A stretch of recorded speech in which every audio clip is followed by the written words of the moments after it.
Congratulations to Jerry and Nancy Boesche. 50 years together. Wow. I am so thrilled to be part of this celebration. For those that don't know me, I'm Steve Kirby, graduated with Jerry 1969 from the Air Force Academy, and I live in Sandpoint, Idaho with my lovely wife Carla Kirby, who's away on a tidy top business trip right now. 50 years since the wedding. I've actually known them both for 52 years, that occurring in the fall of 1967 when we switched squadrons and I joined the 21st Squadron.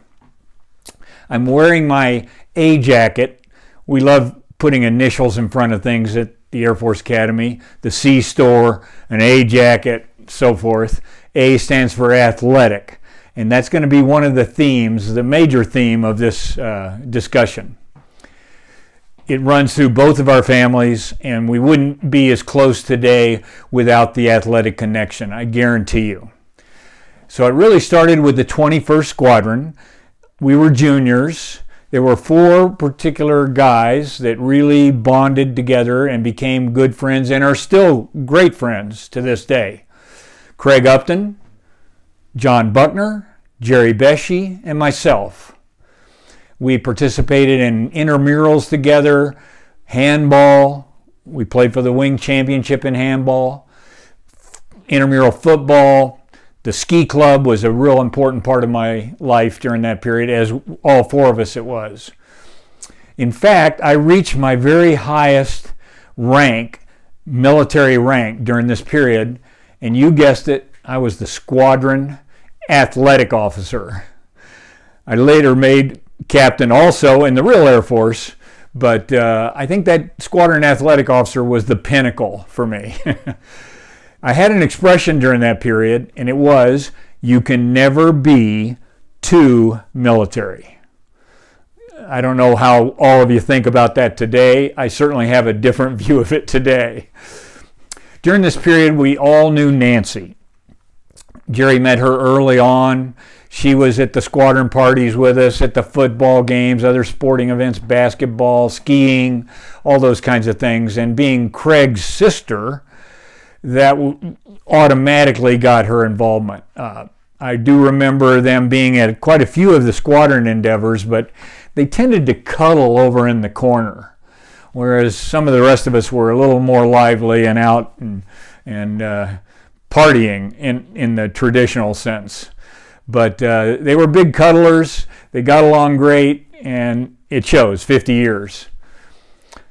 There was one particular evening back in the fall of 67, and I have a photograph here to help, I don't know if you can see it, to help commemorate it. This photograph was taken from our yearbook, and that's Major Myers, 24 Squadron AOC, and on the night before one of our biggest pep rallies ever for the Navy game in that fall, he came through and made an announcement on the intercom system after the pep rally and said, nobody's going out tonight. We've got the place covered. We got people with guard dogs. We're going to use the air police. Don't even consider going out tonight, or you'll be marching tours till hell freezes over. I hadn't even thought about it, and neither had Jerry, but we quickly got a hold of each other and concocted a plan to do just that. And that was so ironic. The threat actually caused not just us, but several people to do the same thing. So we headed out, and right at the first note of taps, I had the, what did you call that guy? The CQ. CQ came around and inspected all the rooms to make sure everybody was in their room when taps starts to blow. And you have a little card you mark on your door, and they come in, and I got him to come to my room first, and taps is still blowing. I'm smoking out. Jerry wasn't tightly covered. He was up on group staff. He was a big hitter. I was at the opposite end of the spectrum. People were watching over me, trying to nail me. But we connected just outside the building. Taps is still blowing. There's pandemonium, parents, girlfriends, people running to get in, people running to get out. And that was our plan. That was our cover to physically get by all these guards that were surrounding the dorm, if you can believe it. So we made it that far. We commandeered a few gals. We didn't know them at all, but there were a bunch of them jumping in this car. We said, "Hey, can you give us a ride down to the parking lot? If we go walking down there, we may get exposed and nabbed." And they said, "Sure, hop in the back." We got some shawls and stuff, put them over our heads so it looked like we were just part of the girls. When we get down there, the parking lot's covered too. They're AOC's down there, air police down there, so we can't get out of this car. So I gave my keys to one of the gals and asked her if she'd drive it off, and then we'd connect outside the base. And she did that, and they, of course, stopped her at the gate because she's driving a cadet car. She's a young girl. They've got their marching orders. I don't remember if they opened the trunk, but they definitely talked to her, and they just let us go through with what appeared to be 4 or 5 girls in the car. So we switched keys. We got in the car and headed to Denver. I was dating a gal from Denver University, and of course, this ties it all together. Jerry is dating Nancy, and she's living in Boulder. So we go up there and have some fun, probably a few cocktails, and then have to head back. It's a good ways. We're talking a couple-hour drive each way. And then we got to get back for the Reveille breakfast formation, march to breakfast, get on the train to go to Chicago for the football game. Pep rally was all about the Chicago trip. And so we were coming back, and we've left enough time, what we think, to drive up there and not be pressured. We come up to the gate. The guard walks out, puts his hand up, stops us. We're in a cadet car with a sticker. Normally they just wave you through. Stops us, comes around to the window. I'm driving. "Sir, for you to come on," this guy's an enlisted guy, by the way. "Sir, for you to come on the base, I need to get your name, your squadron, your serial number, the sticker number on your car, this and that." I go, "Well, could you just slow down a second and repeat exactly what the instructions were?" And he repeated it, and I said, "Well, would you have a problem if we just backed out of here and we did not cross the threshold into the base?" He said, "Nope, I wouldn't have a problem with that at all." So we back out. There's a little red house. I think it's still there to this day. Parked in front of the house, so it looked like it was part of the people that lived at the house instead of just out in the middle of nowhere. And we started running. Jerry was a great runner. He was always a cross-country specialist. Daughter Nikki is as well. And we're running, and I had maybe a few more cocktails, and plus he's just a flat-out better runner. We run out into the shadows around the gate. It's dark. They haven't even turned the street lights on, and it's in the fall. It's probably 5:30 in the morning.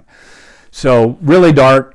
We're headed on up the road. It's a tough uphill couple miles to the cadet area. And finally, I just say, "Jerry, you go. You can make it. And plus, you don't have somebody there who's going to clamp down on you if you're a few minutes late, like I will have. I got to do something different here." And he just keeps motoring. So I pull over. I kind of sit down behind a bush, wait for a minute, trying to think what my strategy is going to be. And lo and behold, a couple of headlights coming up the road right at me. So you can't tell what's behind the headlights. There's no street lights on. It's completely dark.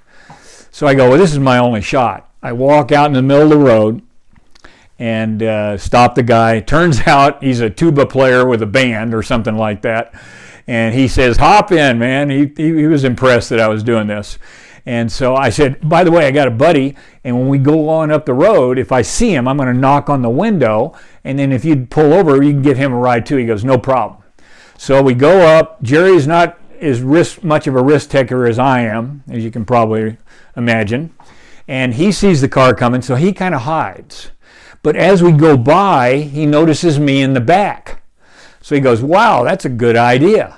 A few minutes later, another set of headlights comes down the road. He goes out in the middle of the road, flags the guy down. Sure enough, it's the air policeman. These are the guys that are enforcing cadet regulations for the first time ever. And certainly while we were there, and probably even before that, in the history of the academy, it had never been done. And so Jerry, the guy says, "Hop in." Jerry's in the back seat, got the hand on the door, left, right squeeze. He's ready to blow out of there if the questioning turns to name, rank, serial number stuff. He doesn't want to be identified. And there are some turns, slow turns, and there were places he could have just rolled out of there and headed off into the bushes. So he was prepared to do that. Didn't have to do that. We both made it. I remember going to breakfast with my civilian clothes underneath my parka and my heavy-duty winter cadet uniform. I didn't even have time to take my pants and shirt off, my civilian clothes off. And there was only one problem, and that was my car. We were leaving to Chicago on the train at 11 or so in the morning. My car's out the little red house. So I had to get a ride out in between classes or something. I don't even remember who took me out there and get my car and get it back. We made the train. We went to Chicago. We beat Navy 26-20. All just a great experience, weekend trip that I've thought about and told the story many times. And I won't tell it again, I promise, Jerry. When we're doing this 10 years from now, when you're having your 60th, I will not tell that story. You can count on it. By the way, I didn't introduce my uniform on this shoulder. You probably can't see it. Class of 1969. Black Jack Squadron, 21st Squadron. My mom was always appalled that we had blackjack on our uniform. Water polo, I was 4-year letterman in water polo and captain of the water polo team. And then I went one summer to underwater demolition training, UDT, better known today as SEALs. But we had a cross-pollination program with the Navy, and about 25, 30 of us got to go there and get the crap beat out of us for 3 weeks. So that's the athletic jacket here. After we came back from Navy, we had just many awesome experiences. The things that I remember today are the hangouts with the Hagans, going skiing, Breckenridge often. They built a house up there. I'm sure all of us helped a little bit with that process. John and Jerry bought these parkas at the C store, the cadet store, the C store. One was blue, one was black, and they were not the most stylish nor the most colorful, but they love those parkas, and they wore them for 20 years. For all I know, they still have them. And here I live in a ski town, season ticket holder for 14 straight years, and I got more ski outfits than you've ever seen, and they're all colorful. So it's quite a contrast from John and Jerry. Jerry went on, classes. Jerry and I were both engineers. I was aeronautical, he was mechanical. We had a few crossover classes like electrical engineering. And two things that I remember clearly from the classroom were his mech project, which he worked on while he was my roommate senior year. He was always sanding this plexiglass cutout that he was supposed to be studying for tension and stress and who knows, whatever else. And he was working on this thing for months and months. He would just sit in there and sand and file and this and that, and I gave him endless crap over that.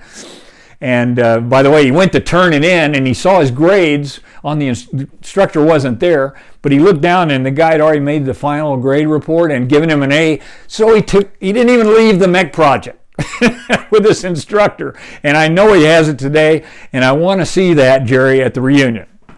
And the second one was electrical engineering. That was neither of our fortes, and I often had a free period right before it and would take a nap just so I could get through it.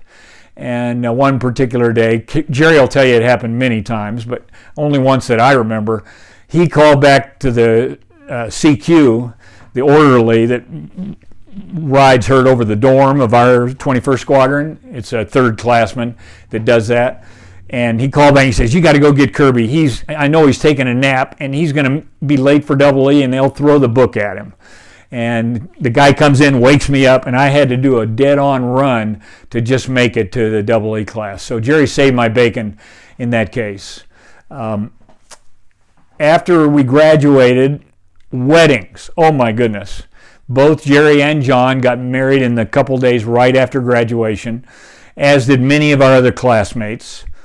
And as a result of that, I was actually in Jerry's wedding as a groomsman.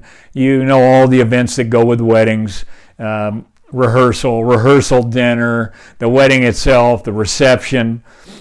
And I was involved in pretty much all of that with John as well, and at least attending a few other weddings or going to the reception, all in about a 4 or 5 day period. What a zoo that was to just be a part of it. But in retrospect, I wish I could relive that 4 or 5 day period. That was an exciting time, and is the reason I'm making this video 50 years later. After we graduated, I headed off to Europe for 6 weeks with a couple buddies, friends of all of ours, Pete Halvonic and Al Spears. And Jerry went on to flight school, and of course he was married now and honeymooning or whatever else, getting settled in his new life. And we had our kind of separate ways. I ended up in Southern California in what is now known as the Space Force, thanks to Donald Trump, but it always existed. Systems Command headquarters was right there in El Segundo, Southern California, and I lived, fortunately, in Manhattan Beach with another buddy of ours, Brad DeAustin, who told that long story at Jerry's retirement dinner. So that's just another example of that story being shared. But lo and behold, 4 years later, I had the opportunity to come back to the academy in the athletic department. They contacted me, actually, and I took it. And I'd always been a jock in athletics, as you can tell, athletic jacket.